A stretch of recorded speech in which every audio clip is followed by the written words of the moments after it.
Hi, everybody. Today's Sunday, March 1st, 2026, and our dear friend, our brother, Scott Ritter, is here with us. Welcome back, Scott. How you doing, Nima? Yeah. Let me start, Scott, with what is happening right now between Iran and the United States, the war that we were talking about it before. And now everything is happening. We saw what has happened so far and what is happening as we talk. And how do you see the situation?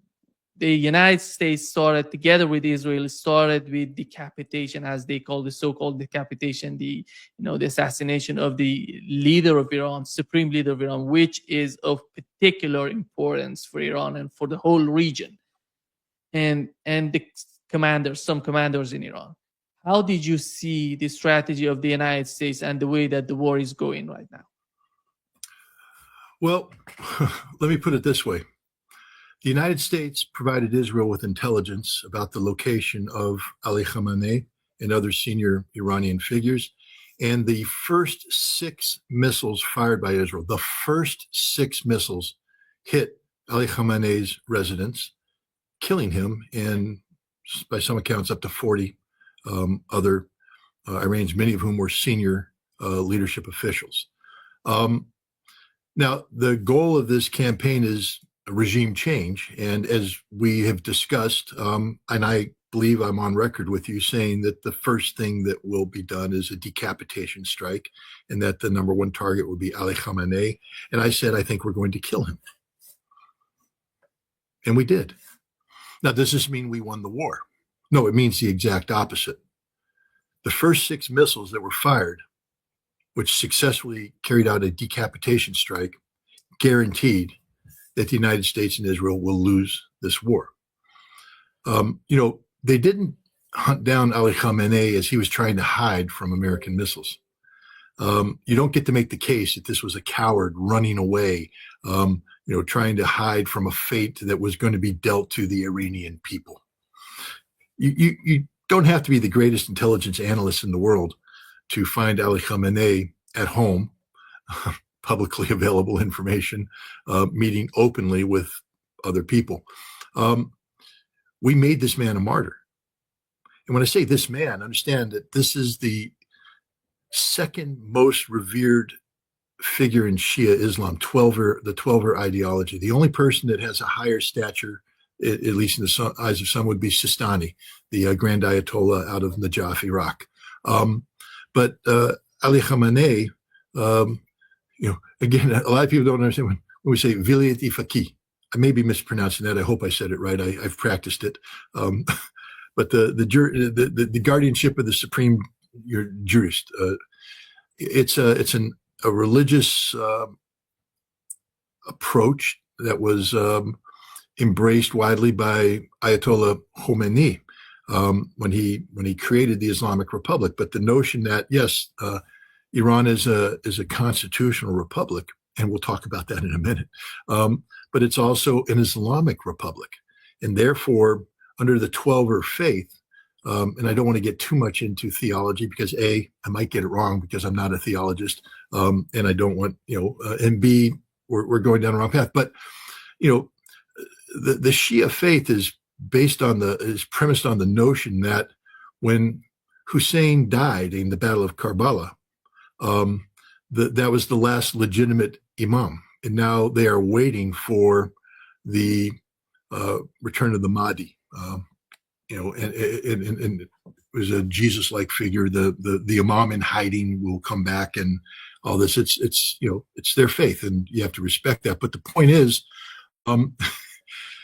so in the interim, Scott, and that they say that he's gonna come with Jesus, and they're gonna come together. Yes, I know that. I'm not mocking anything. It plays me. When I laugh, I'm not laughing at the religion. I'm laughing at my own fundamental ignorance. I've studied this stuff. I really have. I've read everything I can read, but I am so tired right now that when we deal with reality, and especially when we deal with historical reality, there are nuances.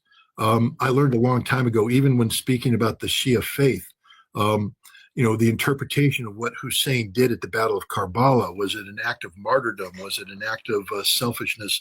It's been interpreted over the years by different people.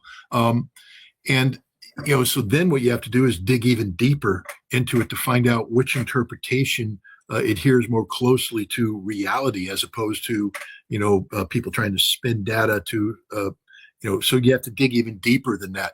And so I have spent a large part of my life trying to solve these problems, these and similar problems. And so when I laugh, it's just a reflection of the fact that I'm exhausted and I'm trying to dig deep into an already addled brain and pull data up, and my brain's just in there going, meh, meh, meh. You're not going to access this. So I laugh out of frustration to myself because, as I said, I didn't want to enter into this dialogue because I wasn't prepared for it. I wasn't prepared to go this deep. Normally, I would have done the research in awoken brain cells. But the point is, in Iran, when we deal with Vilayat Faqih, we've created the Shia of Iran have created a position of the guardianship of the supreme jurisprudence, Islamic jurisprudence, and this is a man who is the ultimate expression of the Shia faithful until the Mahdi returns. That's what they believe. You can mock it, do whatever. I will never mock it. I'm just saying that's what they believe, and you have to understand that. And many people do believe it. The Twelver, adherence to the Twelver, faction or whatever. I use wrong words here because I'm not trying to denigrate, but those because there's Ismailism, there's Niners, there's different ways to embrace the Shia faith, and Twelver is the most popular, and it's dominant in Iran, it's dominant in Iraq, it's dominant in Azerbaijan. I think it's about a 50% adherence rate in Bahrain and elsewhere throughout. So when we speak of Ali Khamenei as the supreme jurisprudent, we're speaking of a man who is revered like the Pope amongst Catholics. This is not a human being. This is a symbol of God. This is part of their faith. And we assassinated him. We killed him. Now, if I were to put on my CIA advisor hat, I wouldn't work for them, but I've worked with them in the past. I know how they think. I understand how they approach problems. And if I were called upon to advise them, and I believed in what they were trying to do, I would have said the best way to collapse the Iranian regime is to keep Ali Khamenei alive in a bunker hiding from you. And so now you attack his courage. You attack his status as a man. You say what kind of man hides while the people of Iran pay the price for his sins? And you start denigrating him, attacking him, putting out AI generated imagery of him doing vile things in vile ways. And the goal here is to collapse confidence within Iran to this man, and therefore to Vilayat Faqih, to the Islamic Republic. What you don't do is take a man who has openly said, I am frail, my body is failing, and my highest aspiration is to go out a martyr and give him the martyrdom he seeks. Ali Khamenei knew he was going to die when he held that meeting. Whether it was that day or the next day, he knew he was going to die. He willingly sacrificed himself because he knew what the outcome would be. He knew that by letting Israel and the United States murder him, that the Iranian people would rally around their faith like they have not rallied around their faith in a long time. Donald Trump, when announcing this operation, spoke of how the United States was going to create the conditions for the people of Iran to rise up and take matters into their own hands, but it would be up to the people of Iran. And so in order to do that, you have to collapse confidence in the government and have the people come out and say, we are ready to replace this government. Today in the cities of Iran, there are crowds of people out there filling the city squares, and they are shouting Khamenei's name, but they're not saying death to Khamenei. They're not saying down with Khamenei. They're saying long live the martyr Khamenei. God praise Khamenei. He is now a martyr, elevated to near sainthood status, and the Iranian people are rallying around him, and they're rallying around the cause of the Islamic Republic. We lost the war the moment we dropped those bombs or those missiles on Ali Khamenei's home. And that's what's happening right now. Everything else is just noise, because this is a regime change operation. And it was predicated on the notion that we would decapitate the regime physically. But we don't understand the true nature of this regime. It is an Islamic republic. As we speak, constitutionally, the Islamic Republic, this constitutional republic, this product of one of the most meaningful democratic exercises or expressions in the Middle East. Iran is the most legitimate democracy in the Middle East, the most legitimate democracy in the Middle East. And they have a government that adheres to the Constitution. Ali Khamenei is dead. Constitutionally, the president, the head of the judiciary, and a Islamic jurist selected by the Assembly of Experts create an emergency council. And that council has been created and is governing today. We haven't decapitated anything. You can't decapitate a system that believes in itself. If this was truly about one man, Ali Khamenei, then it'd be over. But this is an Islamic republic that is based upon faith and is based upon a constitution. And the constitution is functioning. And they have a replacement to fill the position of supreme jurisprudence until the Assembly of Experts selects another man. This is the way the system works. The Iranian system is working. So we've achieved nothing. We have decapitated nothing. We are focused on personalities while we disrespect the reality that the Islamic Republic is a system of faith, a system of laws founded in the Constitution. Maybe we, the American people who live in what is ostensibly supposed to be a constitutional republic, we have lost faith with our Constitution. We no longer function as a republic. Therefore, we're not in a position to recognize when a people who haven't lost faith with who they are and what they are adhere to their constitutional norms, values, and standards. And that's what the people of Iran are doing today.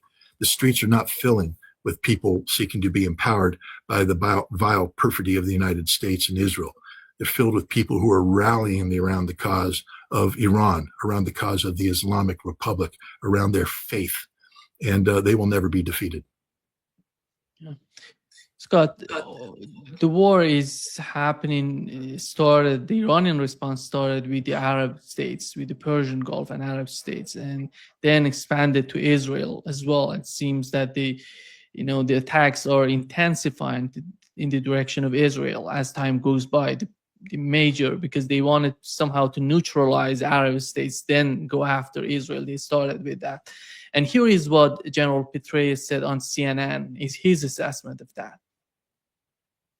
On my bingo card when this started, I think the Gulf wanted to stay out of it. Yeah. They're being drawn in, so that's something to watch over the coming days. Big mistake, I think, actually, Dana, because again, the Gulf states that they have been attacking the Gulf states. The Gulf states wanted to stay out of it, as Brett said. So they did not even allow us to use their bases in a number of cases. Now they're into it. They've been attacked, and not just our bases, but civilian areas as well. And so they're going to take place now with the defensive measures. As Brett mentioned, we have aircraft in the sky now.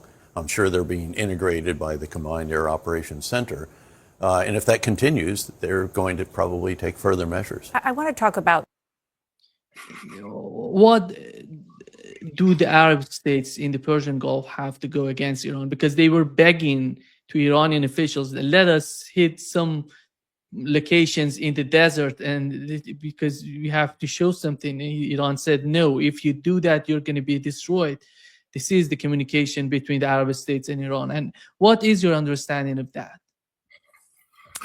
Well, first of all, David Petraeus is one of the dumbest men that walked the face of the earth. He should never have gotten 4 stars, let alone be the director of the CIA. He's a disgrace. And he just shows his ignorance of things. The Gulf Arab states were hit not because they're innocent, but because they're guilty. They provided basing for the United States of America that helped set up this conflict. And even though the United States may have temporarily withdrawn troops, there's still infrastructure in place that's plugged into an overall system.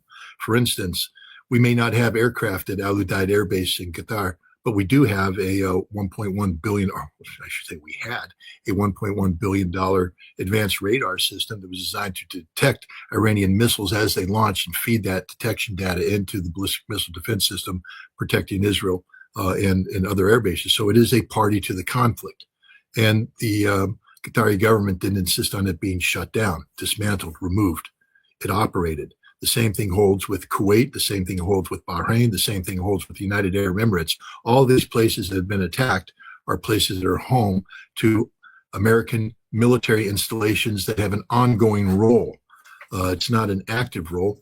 And there are other things too. According to some reports, a CIA base of operations in Dubai has been struck, because the CIA is actively, again, if people understand the region, I know you do, Dubai is a center of smuggling into and out of Iran. And the CIA is very active in using these smuggling routes to get resources in and out of Iran. So we have a major base there that talks to these Dow operators, that does this, coordinates with the United Arab Emirates government on anti-Iranian operations. The other thing is the Iranians know full well that while these nations were saying you can't use our airspace, you can't use this, behind their backs, they were telling the United States, if you're going to attack Iran, kill Iran, finish Iran, get rid of the Iranian regime. And so they were punished. They were punished up front. And it's a signal that we can punish you. Now, the funny thing, again, Petraeus just shows his absolute ignorance. They have aircraft in the air, and they will integrate with the Combined Operations Center and be flown. David, do you think that the Saudi Air Force is capable of launching a penetration mission into Iran and effectively striking targets? What targets would you give the Saudi Air Force? Because I can guarantee you this, those targets won't be hit, they won't be destroyed, the Saudi Air Force cannot perform. Just ask the Houthi, just ask the Yemeni. Saudi's been bombing the crap out of them since 2014 and achieved nothing, because they're not very good. We gave them advanced aircraft, they're not very good. And now we're going to allow these Saudis to interfere with our air campaign, be disruptive of our air campaign? I think not. We've been down this road before. I just want to remind your audience, I've been there, done that, and I have the T-shirt, meaning that during the Gulf War, when Iraqi missiles started striking Gulf Arab states, these states were insistent on being allowed to participate in punitive attacks against Iraq for their national pride. And when we let them, they just screwed it up. I mean, we're talking about getting shot down because they're not very good. Running away in fear, that's another one. They would approach, see the air defense, and turn around and abort the mission, pickle their munitions, return home, saying, we just couldn't make it. I think the airplane was hiccuping. Got to land, get it checked out.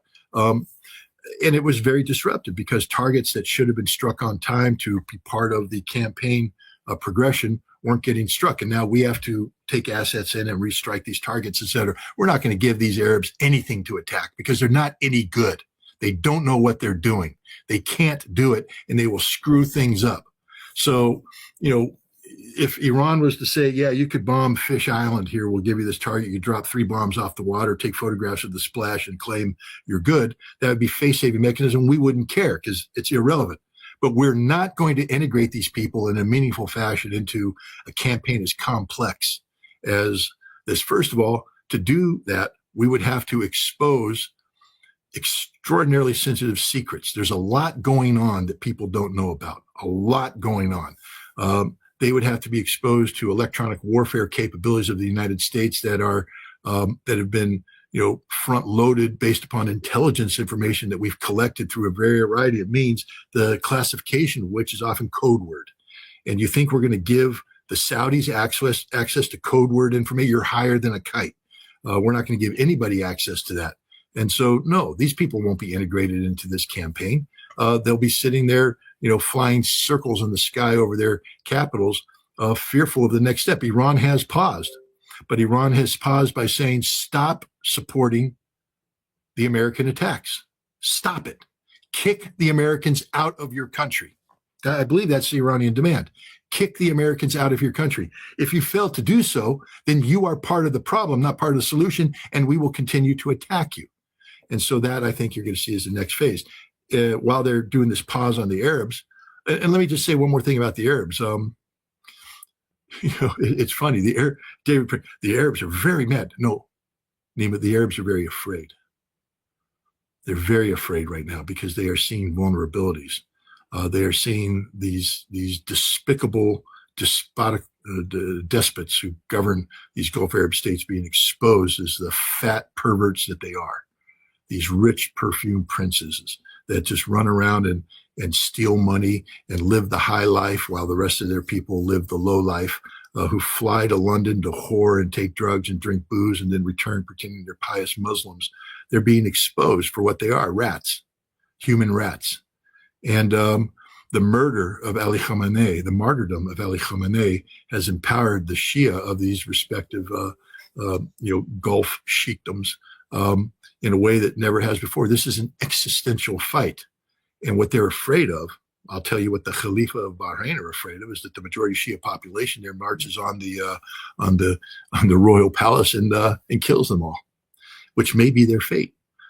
They may end up running to Saudi Arabia, but Saudi Arabia has you worried because there is a lot of Shia in the eastern provinces that can rise up and take over the oil fields, where the bulk of the oil fields are. Kuwait has to be worried. The United Arab Emirates have to be worried. That's what's happening here. These guys are scared to death because Iran has initiated something that they can't control. See, they like the Abrams Accords because the Abrams Accords creates the fiction of, the Gulf Arab states, being for the benefit of the people. But what it means is that they've literally knelt before Israel and kissed the ring of Israel and accepted the notion of greater Israel, but they're going to bribe their people through the perception of economic prosperity. But what Iran has done now is exposed the inconsistencies and the lies and the hypocrisy of these tyrants. And it could, in fact, mean the end of one, if not more, maybe all of these pedophile despots. And that's what they are. I mean, these are not good people. These are not moral people. These are people who live the most despicable lifestyle imaginable. One that is, fueled by greed, lust, avarice, and oil money. These guys are just awash in oil money. We used to go around. We had something called Operation 10 Cup when we were as the weapons inspection, and everybody wanted to get on Operation 10 Cup. Richard Butler, come on, Richard, sue me. I love the discovery. Richard Butler, as the executive chairman, loved Operation 10 Cup because part of it was going around the Gulf and asking for donations, because the United Nations Special Commission was funded not by the direct UN budget, but by donations by member states who said we specifically fund the operations of the weapons inspectors. And one place that they would always go is Kuwait. And it was very hard. I thought I wanted to go on that, but I had second thoughts, and because it wasn't what I do. I mean, I'm a weapons inspector. I'm not a diplomat running around begging for money. But I know, I'm not going to name their names, but they know who they are. And they were falling all over themselves to go with Richard Butler on Operation 10 Cup, because you would go on the Emir's yacht, and the Emir's yacht was full of pious people when you were at the pier. And then when the yacht crossed over the territorial boundaries, the booze came out and they were just having a party. And the Emir brought out the gold Rolexes. And he gave gold Rolexes to every member of the UMSCOM party.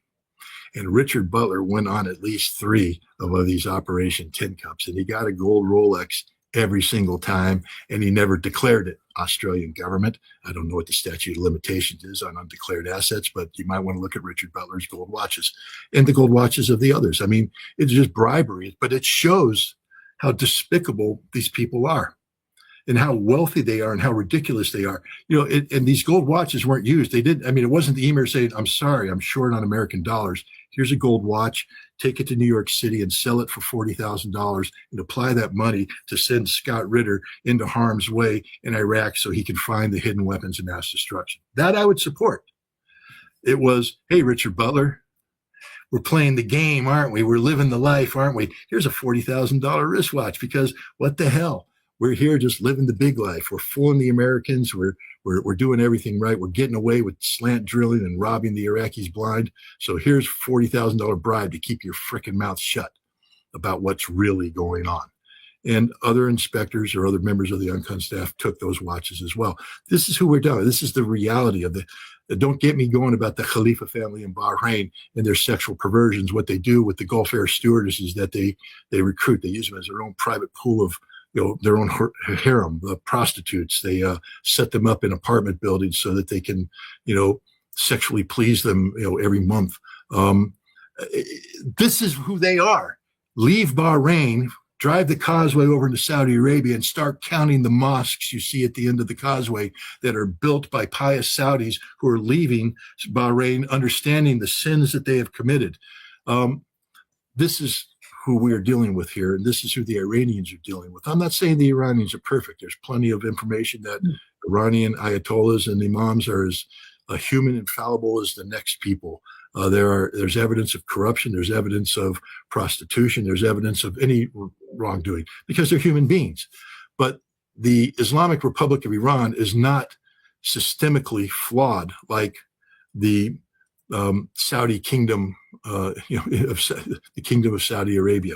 The Iranians are pious people. Look at Ahmadinejad, who apparently was killed, by the way, the former president. He was living the most humble life possible.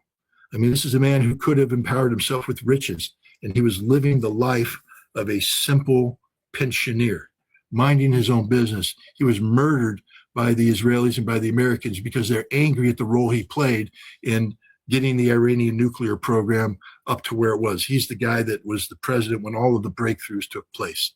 So they murdered him because they're angry at him for doing that which he was legally allowed to do. They murdered him. But this wasn't a man who was sitting in retirement surrounded by pretty women and drinking booze on the side. This is a pious man who was living the life of a pious pensioner, a simple life. And we murdered him. We murdered him. We murdered him. The Iranians are literally a step above the Gulf Arab nations. I'm not picking on the Arab people themselves. I would never do that. But what I am saying is that the Arab people have allowed themselves to be governed by these despicable monarchies for far too long. These monarchies that have nothing to do with democracy, nothing to do with serving the people, but exploiting the natural resources of their countries for their own personal benefits. Go to London. You're talking about the leadership of these Arab states because yes, we know 100%. the people, they're different, and we have to draw that line between the leadership and the people who are living in these countries. Scott, you've mentioned that the first 6 bombs were shot by Israelis, and what is your understanding of the attack on this, girls' school, and they murdered these little, girls in the school, more than 100, and if I'm not mistaken, 12 of these kids were killed in that school. What was that? How could that happen in such an operation? Again, purely speculation, based upon my understanding of how targeting in support of a strategic air campaign works. When we launched Operation Desert Storm against Iraq in January of 1991, each target that we struck, I mean, we had a plan. And the plan had been programmed out for a long time. Aircraft were going to take off with specific munitions on board to fly a strike profile to drop a bomb on a target that was identified. And there was a reason to hit the target. We had a package of intelligence that said, this is what the target is, this is what the target does. And then we were dropping the bomb to achieve results on the ground that would impact the ability of the target to do what it was to do. And we designed the impact points. My job was to review the targets after they were bombed to see if we actually had those impact points. Did we get the observable indication of success?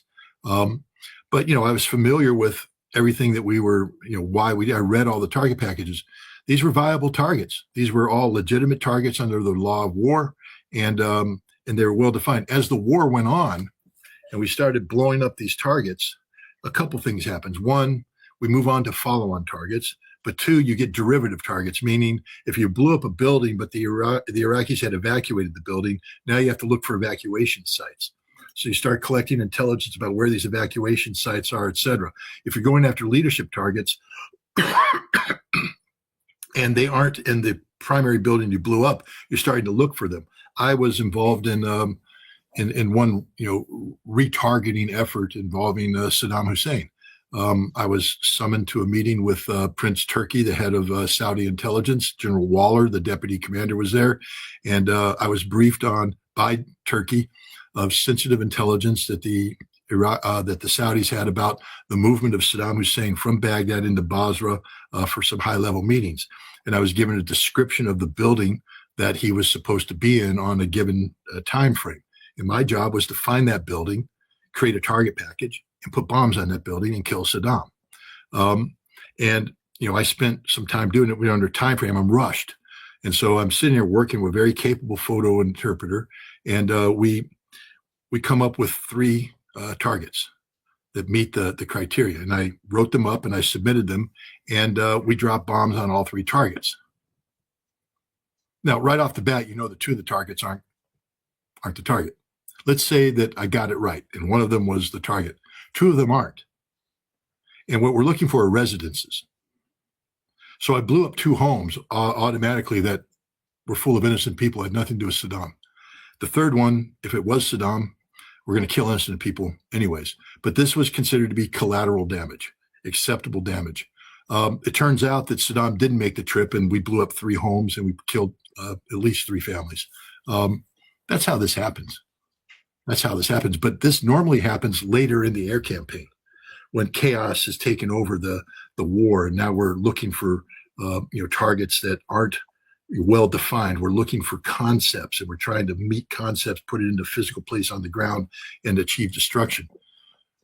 The reason why it doesn't happen up front is because you normally have a very well developed target plan and such. For Israel to strike these targets, or CENTCOM, I think it was actually the Americans who struck it, because the schools in southern Iran, in Minab, I believe. So it was the United States that struck it. What it means is that we were given a problem set, suppression of Iranian missile launch capabilities, because if it's in Minab, that's what it's related to. And we're looking for not just launch locations, but command and control locations, et cetera. And some targeteers, photo analysts, looked at this building and made a determination that this building was a command and control facility. Maybe they saw something, maybe there's something cool. I don't know the intelligence, but somebody determined that this building is a target worthy of putting missiles into. And it was a deliberate action. And it tells you that our intelligence is horrible,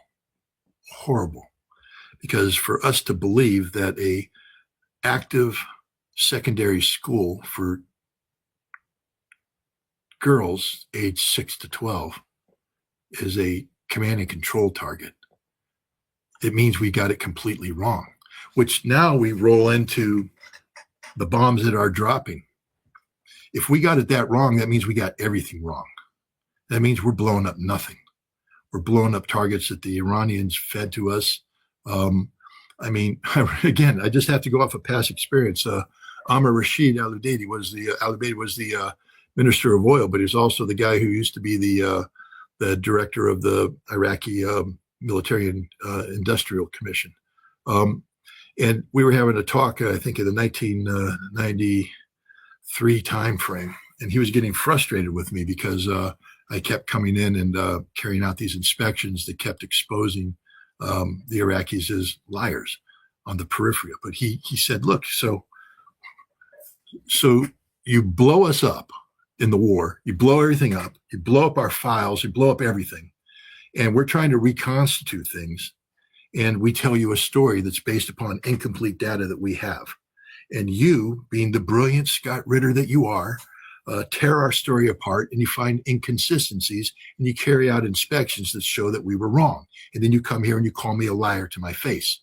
I said, well, you told me a story that turned out not to be true, and I can prove that it's not true now. And he said, oh, the great Scott Ritter, you're so awesome. Do you know that how easily I can control you? He said, I know, for instance, that you are reliant upon a certain stream of information that comes from Kurds. He said, so what if I set up a special cell? And we said, how can we get Scott Ritter, how can we take control of his inspections? And this special cell creates intelligence, and we do a good job. We get the photographs, we get everything, and we let it be discovered by the Kurdish stream, and that data makes it to you. And then you start inspecting these sites. We now own you, because now we know the cause and effect relationship, and we own you, and we're going to control your inspections. And later on, they did exactly that to certain inspections. They took control of the inspection process by controlling the flow of data. The reason why I bring this up is that the Iranians are full of very clever people. And they've been preparing for this war for a long time. They've been watching the United States fight wars in Iraq and Syria and Afghanistan. They understand how we collect intelligence. They understand how we collect intelligence. And they have been feeding us false streams of intelligence for some time now that has prompted us to build target decks where we are expending precious resources to blow up things that simply don't exist. The Iraqis did this during the counter Scud campaign in Western Iraq. The Iraqis knew when we started getting resources over that they were going to have trouble getting a window of launch opportunity, or else they had to get hit.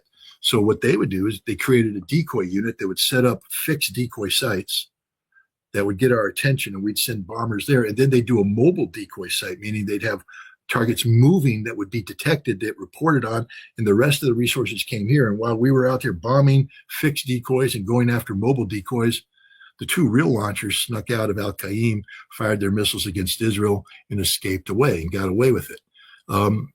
This is what Iran is doing. Iran is running a campaign of this sophistication, etc. You take a look at a lot of the imagery that Israel has published about blowing up Iranian launchers. These are decoy launchers put out there by the Iranians to absorb that.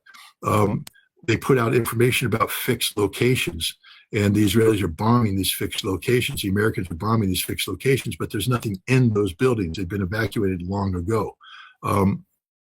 We may on occasion get it right and blow something up, but that's okay, because the Iranians have a system that is has enough depth to absorb losses and keep functioning. And we see it keep functioning today. The Iranians have been preparing for this campaign for a long, long, long time. The bombing of this school is indicative of the fact that we don't have a clear intelligence picture. Now, people say, well, Scott, we were good enough to get Ali Khamenei on the first day. We weren't that good, guys. He was sitting at home, sitting at home, sitting at home.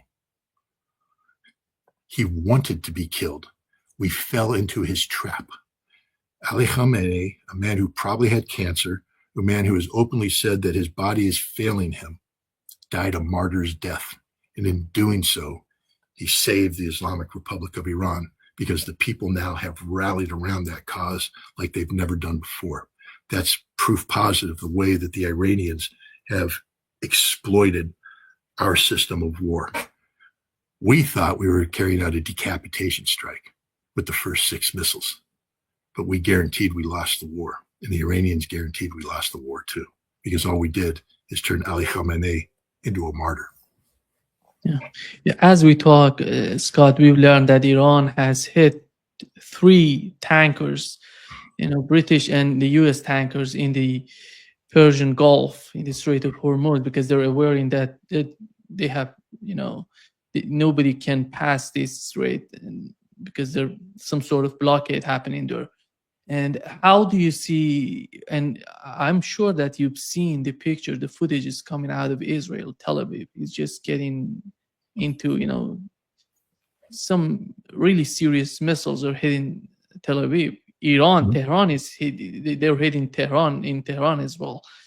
How do you see, as it seems to me that Iran has started with a strategy they had at the end of the 12-day war, not going that with, intensifying the battlefield, going little by little and gradually increasing the number of missiles that they can fire at Israel?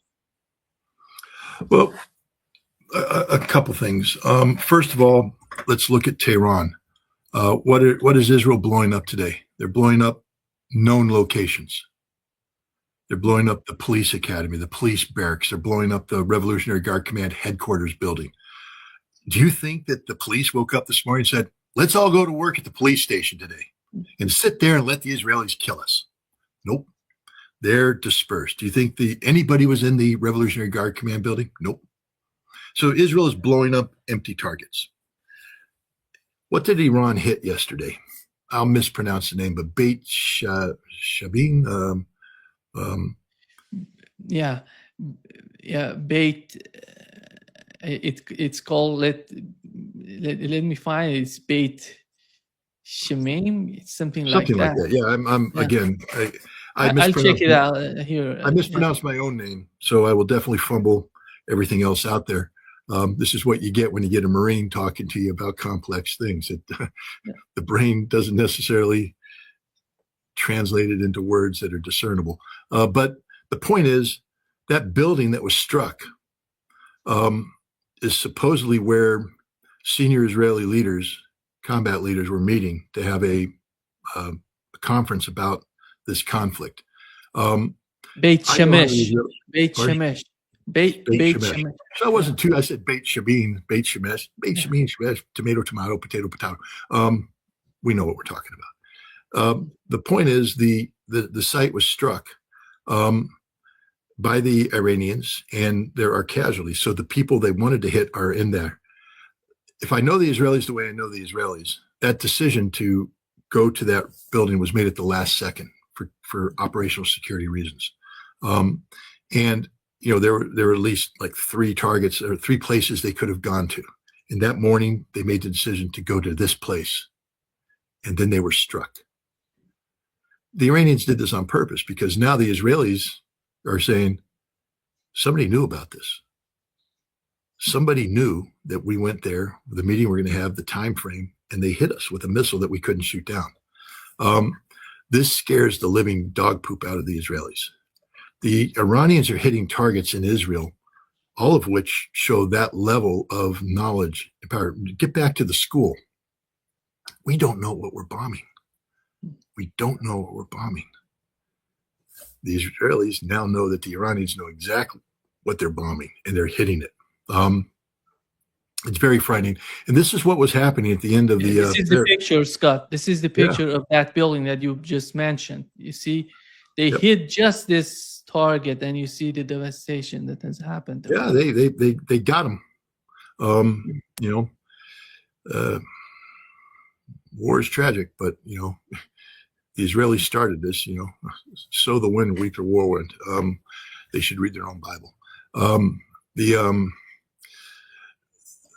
The Iranians at the end of the 12-day war were achieving this very same result. If you remember, the volume of missiles had dropped, but the missiles that Iran was firing, they were all hitting their target. They had exhausted the air defense systems, and they were firing missiles that were designed to defeat the air defense systems. And the targets they were hitting were targets that, to the average layperson, going, that's just sort of that's a random building you hit in Beersheba. Why would you hit that? But the Israelis went, holy cow, they hit the one place that was important, where we were doing things that, when they hit the hospital, remember when they hit the hospital, and everybody's trying to say, oh, you hit a hospital. Well, actually, you hit a command and control center that the Israelis put in the hospital on purpose to try and disguise it, which is a war crime. But once you put the command and control center there, the hospital is no longer protected, and the Iranians hit it saying, we know what you're doing. And the Israelis went, they know what we're doing. And the other thing that the Israelis realized is we can't win. If this goes on, they're inside our decision-making cycle. We're going to lose. Hence, Bibi Netanyahu's hand shaking when he talks about bringing the war to an end, calling up President Trump, begging for a ceasefire because Israel had lost the war. Well, what Iran is doing is picking up right where they left. They're showing that they have the intelligence streams that tell them in near real time what the Israelis are doing. They're showing them that they have the missiles that can hit Israel precisely in a timely fashion. And they're just proving to Israel that they have lost this war. And Israel has lost this war. This is the evidence. And they're doing the same with the United States. They're hitting targets. As I said, these, there's nothing random about these targets. People are like, why did they hit a hotel in Dubai? Why would you hit a civilian target? It turns out it was a CIA station. That's why they hit it. Why would you hit in Oman? Hit a port facility? Because the two warehouses they hit were used by the United States government in a secret deal that was cut with the Omani government. They just happened to blow up the two warehouses that the United States had contracted for, which means they have insight into what the United States is doing. The mistakes are made, and war is war. Drones can be hit as they come in, fly off target, and strike a target they're not meant to hit.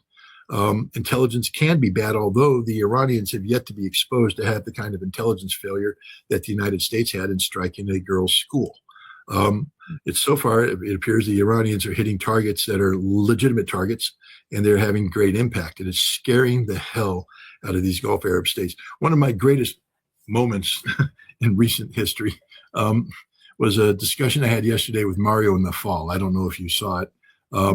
He's a very pro-Israeli commentator, openly hates Iran, and he tends to put out just a bunch of crap. And so I'm trying to set the record straight with him on a number of things. But, he was sort of in his confident, cocky self about, whether the Iranians would be hitting Gulf Arab. I said, no, you guys are all targets. You're all guilty. You're all sinners. And Iran, and he's like, no, they would never do. And while we're talking, you see him come to the realization that he lives in Dubai, and Dubai is being struck. And you see the look on his face as he realized, I'm a target. Yeah, you are. So is anybody who is complicit with Israel in the United States on this illegal war of aggression. And we never need to lose face of that. This is an illegal war of aggression.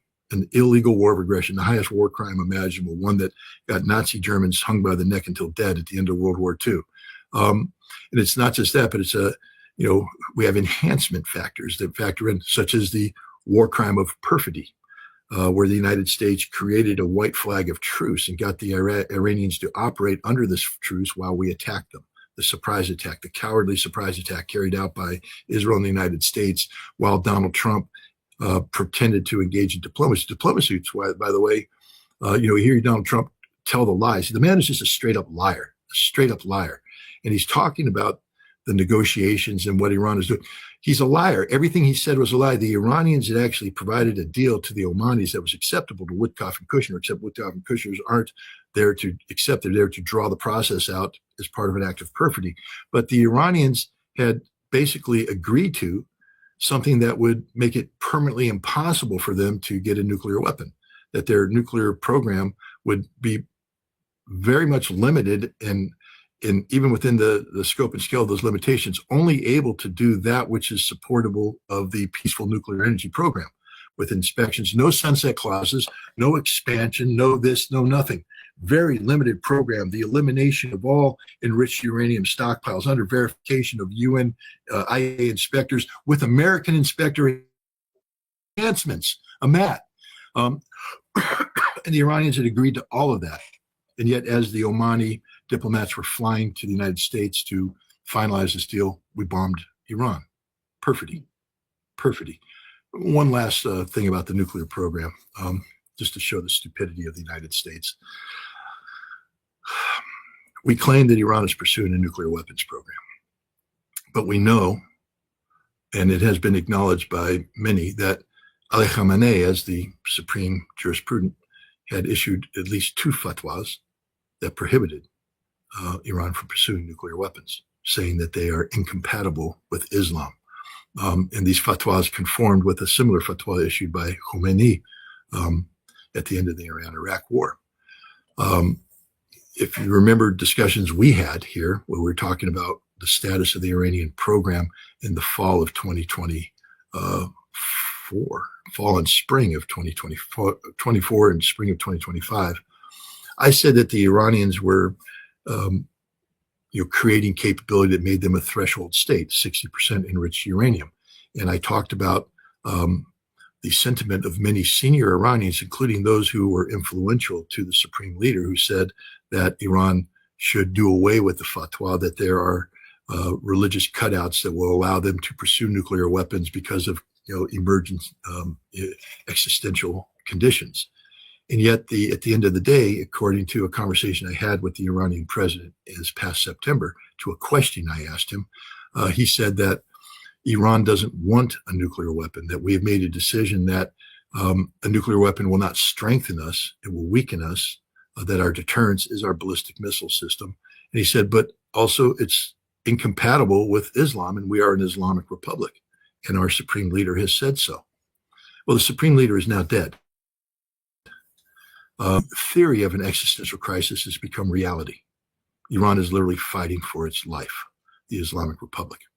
And the three-person committee that has been formed by the Iranian president includes as its senior jurist, a man who very well may become the next supreme leader, somebody who has articulated that Iran should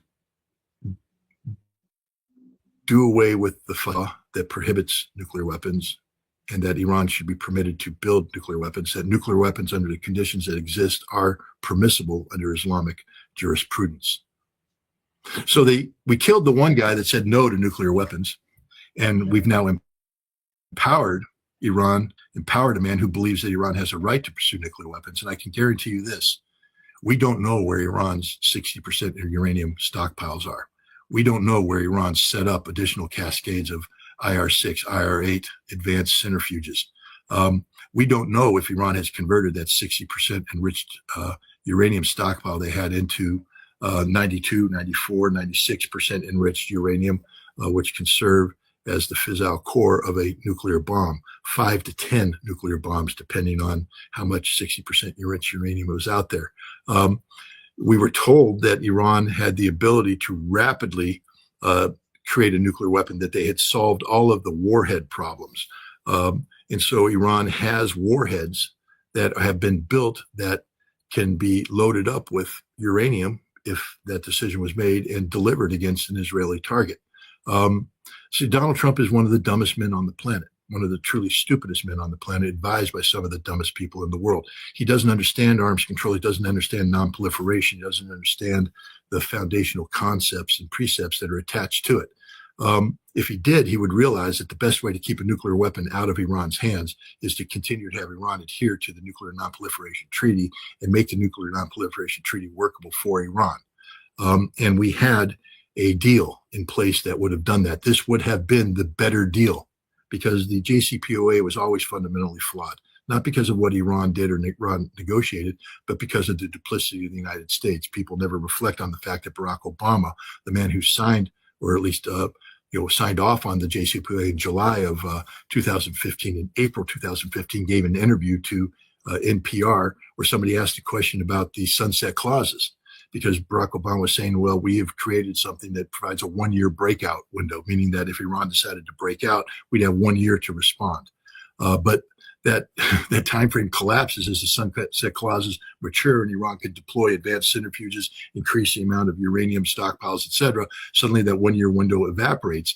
And people said, well, what about that? What happens when we reach those windows? And Barack Obama said, well, we will, of course, revisit this issue. And if Iran hasn't changed the way it behaves, meaning voluntarily walked away from its nuclear program, then we will relook at the JCPOA. I mean, it wasn't a real deal. It was always duplicity, always duplicity. It was a fundamentally flawed deal. So now Donald Trump could walk in and say, I have come away with a deal that actually solves the Iranian nuclear problem once and for all, except it was never about Iran's nuclear program. It was always about regime change, always about Israel dictating strategic priorities to the United States. And that's the saddest statement right there, is that this war, this illegal war of aggression, this act of perfidy wasn't done to advance American national security prerogatives or priorities. It was done to advance Israeli security priorities. This is not America first. This is America last. This is America subordinating itself to Israel. And, it's one thing if Israel wants to commit suicide, but it's another thing they're trying to bring the United States down with them. Yeah. Here is, Scott, what U.S. Senator Tim Kaine said about Donald Trump and his attack on Iran. Has advocated all kinds of reasons for this unnecessary war with Iran. It's because of their nuclear program. Wait a minute, 6 months ago, he said he'd obliterated the program. Years ago, he tore up a diplomatic deal that was controlling Iran's nuclear program. He suggested last night the war was justified because Iran interfered in the 2020 election that he refuses to concede that he lost. It's to protect protesters. Wait a minute, President Trump is sending Iranian refugees back into Iran to face persecution. If he cared about Iranian citizens being oppressed by their government, he wouldn't be doing that at the same time. This was a war without, I can say this, I'm on 2 committees that give me access to a lot of classified information. There was no imminent threat from Iran to the United States that warrants sending our sons and daughters into yet another war in the Middle East, and I'm going to do everything I can to stop it. Yeah. Scott, if it seems that the escalation is happening as we talk, and it seems that Iran gonna, there were some attacks on USS, Abraham Lincoln, aircraft carrier, and not really. How do you see Escalation. Missions. Yeah, if something happens, some escalation happens, it gets people killed, the crew member, all these sort of escalation that can bring some sort of pressure. How do you see if the things go in that direction? Well, first of all, I think that the United States understands the consequences of losing an aircraft carrier. That's why the Abraham Lincoln is so far removed from Iranian shores, so far that some people believe that their aircraft have been unable to participate in this campaign. The Iranian drones that were sent out were probing drones. It wasn't a drone attack on the aircraft carrier. They were drones sent out to probe the air defense systems to collect intelligence about radar performance and detection capacity and things of that nature.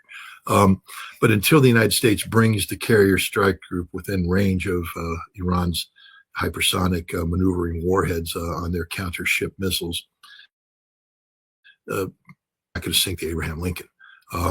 You're not going to sink anything, which is why we're keeping them sort of away. It's just, it's a recognition that the carrier battle group is not a viable thing. The Gerald Ford's aircraft aren't participating in strikes against Iran. They're participating in ballistic missile suppression operations, providing a combat air patrol scheme, et cetera. They may participate in strikes against Hezbollah if Hezbollah becomes more involved. But likewise, they'll be well out of the range of any Hezbollah anti-shipping missiles parked off the coast of Israel where nobody can touch them, because we recognize this. I just want to observe, if anybody goes back and looks at that, look at Jake Tapper's smirk. I mean, Tim Kaine's speaking truth and Jake Tapper's smirking because he's an Israeli asset. CNN is an Israeli asset. They're an asset of, make Israel first.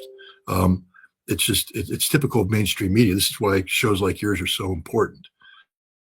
So people can gain access to alternative data that is,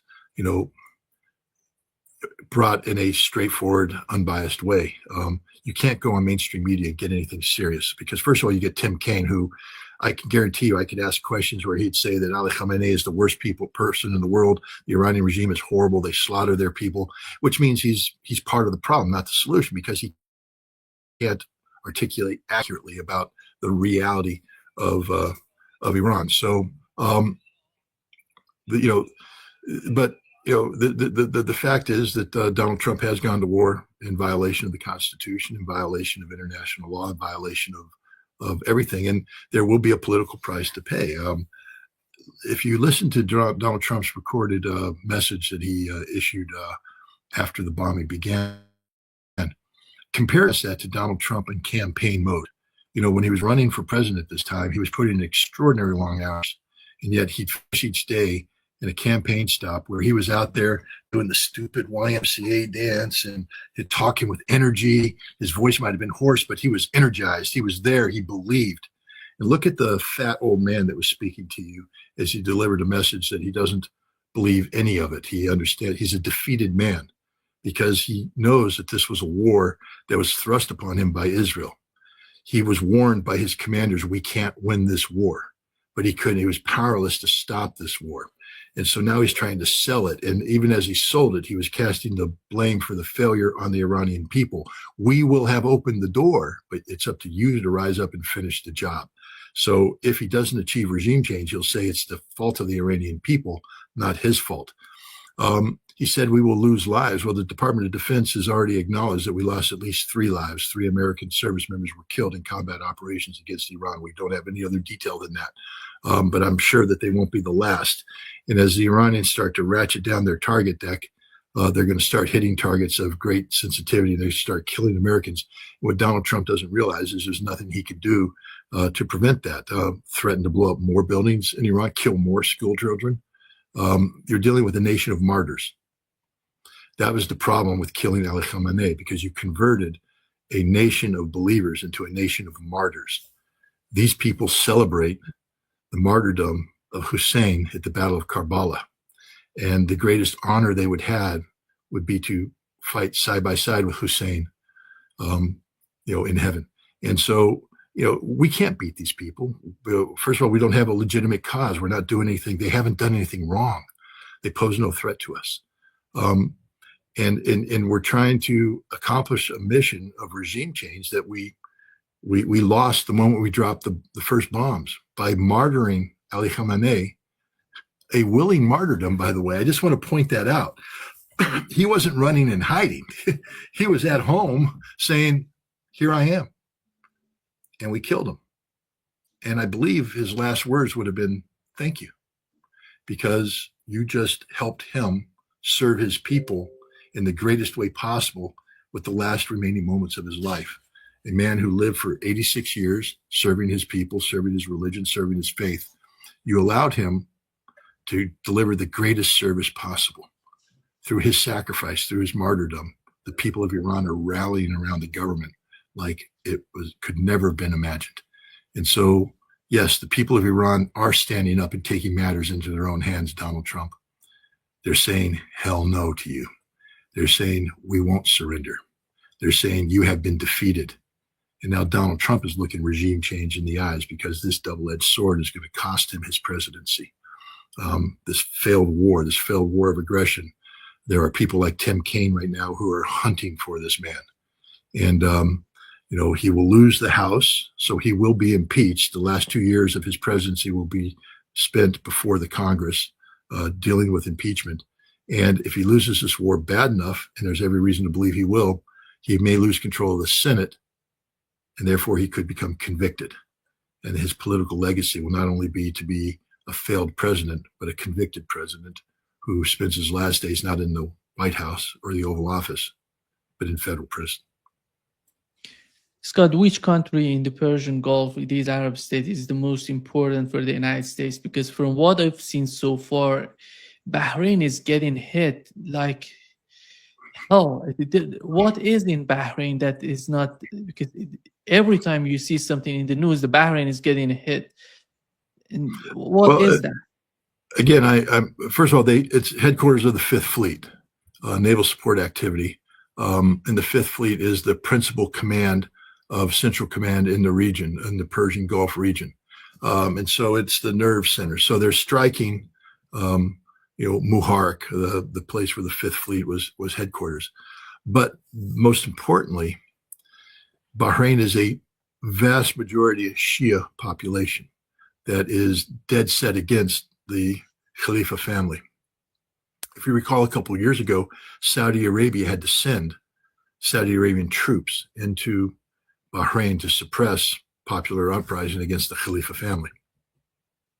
Why is Iran doing this? I personally believe that Iran is doing this to precipitate a Shia uprising that overthrows the Khalifa family. And what they're trying to do is, again, play the regime change card in reverse, to play it back and say, boom, regime change in Bahrain. And now all Gulf Arab states are vulnerable, because now people will look at Bahrain and say, we are empowered. And they'll look at the continued corruption and weakness of these regimes that continue to be attacked by Iran. and there will be more regime change operations. I think the Iranians are playing the regime change card in reverse, and that Bahrain will be the first card to try to flip. Yeah, as we talk, just moments ago, we've learned that the green zone in Baghdad, housing the U.S. embassy, is being stormed by pro-Iranian protesters. It's not just in Baghdad. We see in Pakistan the same thing happening. Yeah. These sort of, I don't know if they do have any sort of, did they think about all of these consequences? No, Nima, you're dealing with ideologues. Ideologues. Again, these are the same people that advised President Trump on Russia. And we've had conversations before about just how ignorant Trump is about the reality of Russia, how ignorant the American people are about the reality of Russia. And the American people are as equally ignorant or even more ignorant about the reality of Iran.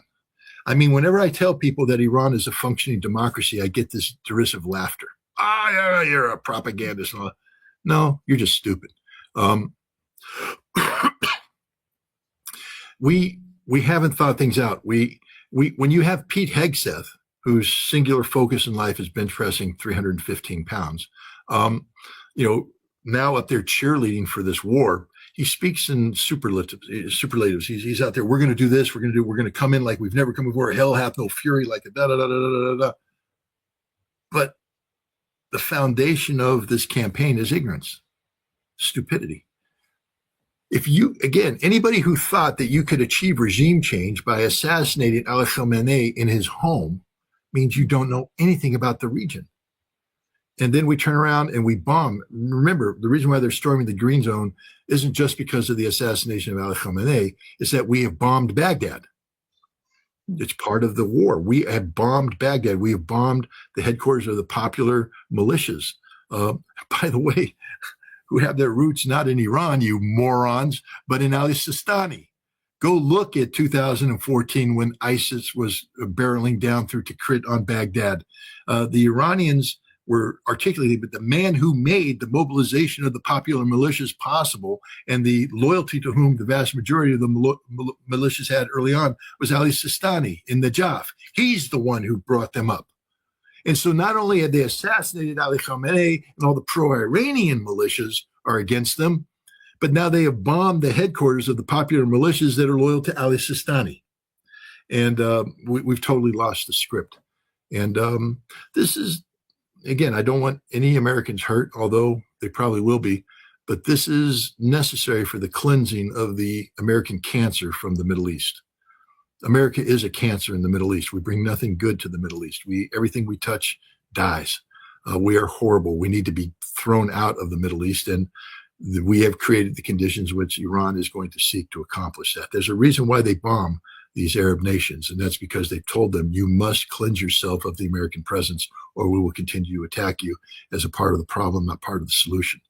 And now in Iraq, I think you're going to see a cleansing of the American presence.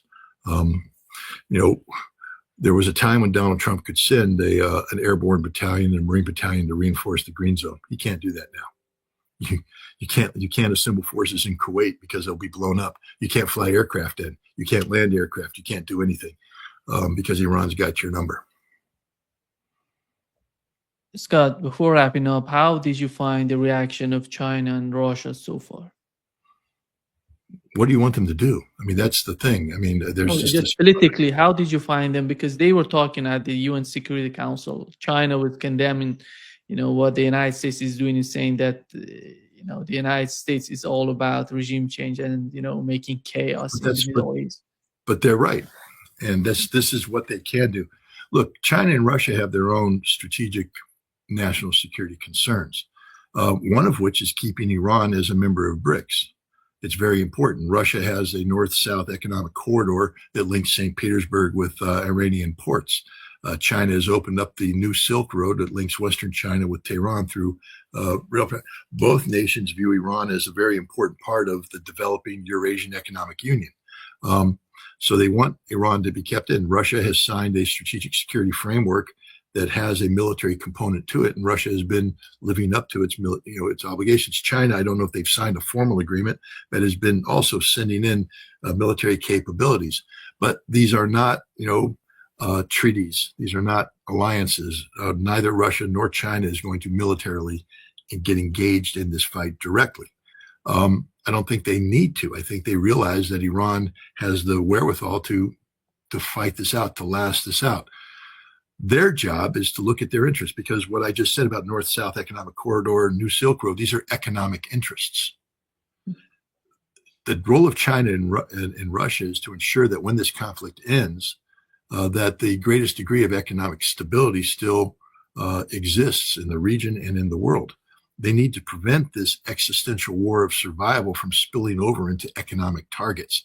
The Strait of Hormuz is one thing. That's an on and off switch, meaning that the moment Iran decides that they aren't going to close it, they'll hit the on switch and traffic can go through. What they need to prevent is Iran striking Saudi oil fields, Azeri oil fields, United Arab Emirates oil fields, etc. And they need to prevent the United States and Israel, out of frustration, striking Iranian oil fields. So this is their role right now, is to keep this war from expanding and creating a venue, a vector for diplomatic resolution to this problem. At some point in time, one of the parties is going to get punch drunk and say, we got to stop this war. It's probably going to be the United States when we run out of ammunition and we realize we can't defeat Iran. And we'll be doing it on behalf of Israel, which will have absorbed well over the 700 limit of ballistic missiles, and they will be in great pain.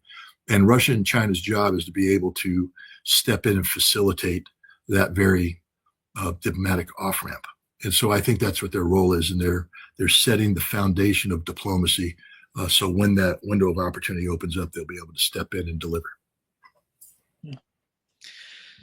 Thank you so much for being with us today, Scott. Great pleasure as always. Just stay up, Scott. After wrapping up, I want to say something to you now. Okay. Am I in trouble? No. Let me just wrap it up.